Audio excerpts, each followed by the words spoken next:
The United States military is about to give the famous B-52 Cold War-era bomber aircraft a new lease of life, thanks to an upgrade that will see it fitted with new and more advanced engines. It is an upgrade that will see the workhorse of the country's bomber force continue flying for a quarter century more, taking its total service time to about a century. These engine upgrades are huge and might hint at something even bigger, so stay tuned. The Boeing B-52 Stratofortress is an American long-range heavy bomber designed by Boeing in 1948. The aircraft made its maiden flight in 1952 and was first delivered for military service 3 years later. Initially, the military intended to use it as an atomic bomb carrier with the ability to reach the Soviet Union. However, with time, the aircraft proved to be easily adaptable to multiple missions, this being one of the reasons why the military has kept it in service for such a long time. The Army made 8 variants of this bomber aircraft and designated them A through H. The H variant is the only surviving aircraft in the United States Air Force service, with 76 of them flying. The B-52 bomber has proven to be an integral part of many missions that the U.S. Air Force is involved in. One such mission is the Desert Storm, where these bombers delivered 40% of all weapons dropped by coalition forces. This explains why it has been around for decades, and why the Air Force is not shy to spend billions of dollars to revamp it. What is beneath the wings of this oldie but goodie heavy bomber? A total of 8 Pratt and Whitney TF-33P3 engines, each of them dispensing about 17,000 pounds of thrust. The B-52 is unique in having 2 engines each in 4 pods under its wings. With these engines, the B-52 can reach speeds of up to Mach 0.86 and cover a range of about 7,652 nautical miles. Talking numbers, the TF-33P3 engine is essentially a 2-spool axial flow turbofan engine with 2 fan stages, a 14-stage compressor section with 7-stage intermediate pressure and 7-stage high pressure, and a 4-stage turbine with 1-stage high pressure and 3-stage low pressure. This engine is 11 feet, 4.32 inches long, 4 feet, 4.93 inches wide, and about 3,900 pounds in weight. These engines are low bypass turbofans, which means they have a relatively small fan at the front that bypasses some of the air around the engine core.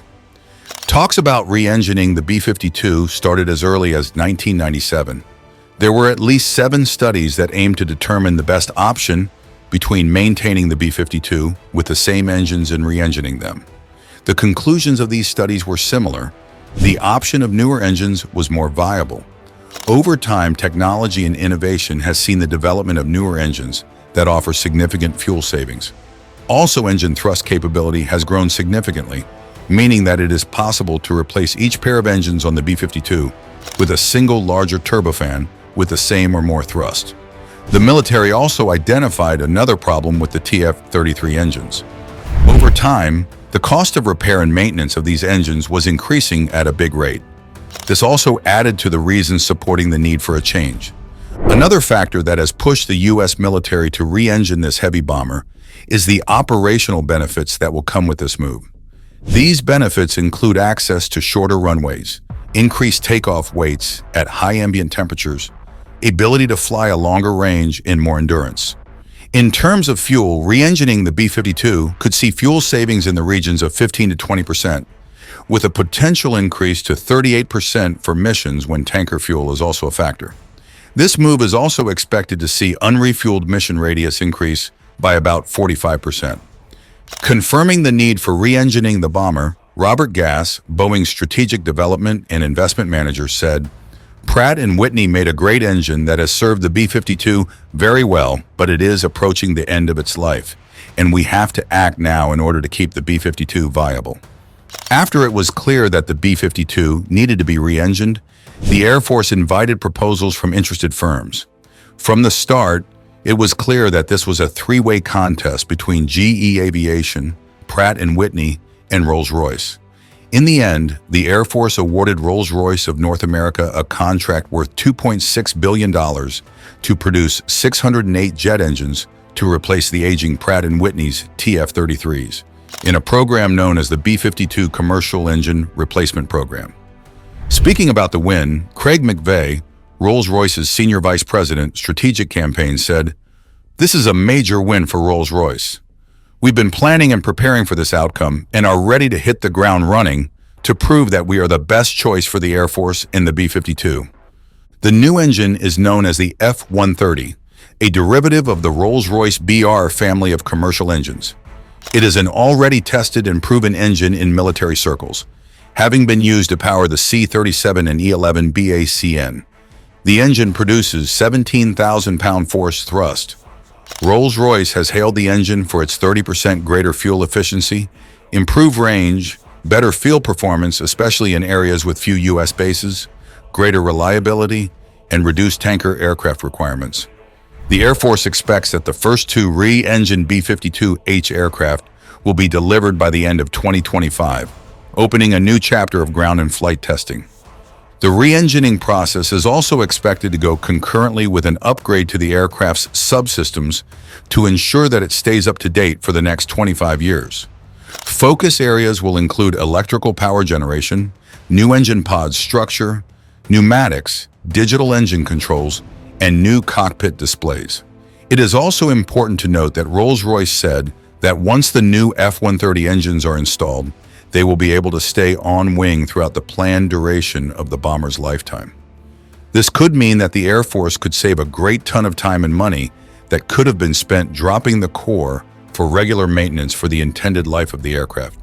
It would be a good move that all engine work is to be done on the pylon. So far, Rolls-Royce has performed multiple tests on the F-130 engine. One of the most important tests was conducted at NASA's Stennis Space Center in Mississippi. The engine was put on a specialized test stand that allowed a complete two-engine pod to be put on operations under various conditions.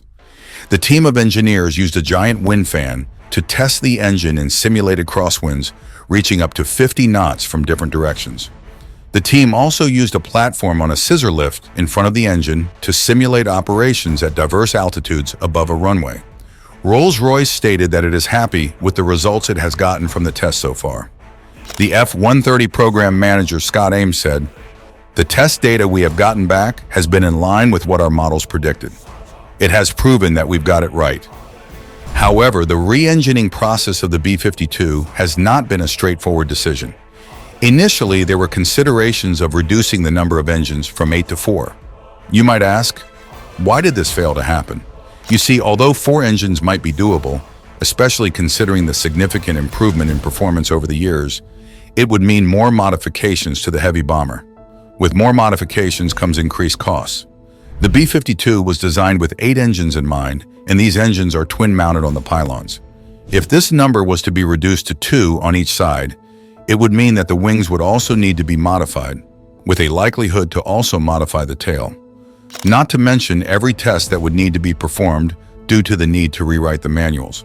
There were also questions on why the Air Force chose 8 F-130 engines, when 2 GE-9X engines would be more powerful, deliver better fuel efficiency, and are quieter. Aside from the design issue of the B-52, there is also the aspect of compatibility and retrofitting. The GE-9X engines are primarily designed for commercial aircraft, specifically the Boeing 777X. Therefore, adapting them for military applications on the B-52 would have required extensive modifications and engineering work. On a lighter note, however, aviation enthusiasts will have to look for another distinguishing feature of this aircraft. This is because the new F-130 engine will produce minimum smoke, meaning that the B-52 heavy bomber will no longer be characterized by the long and dark smoke trails it has been famous for. Don't forget to like and subscribe, and we'll see you in the next one.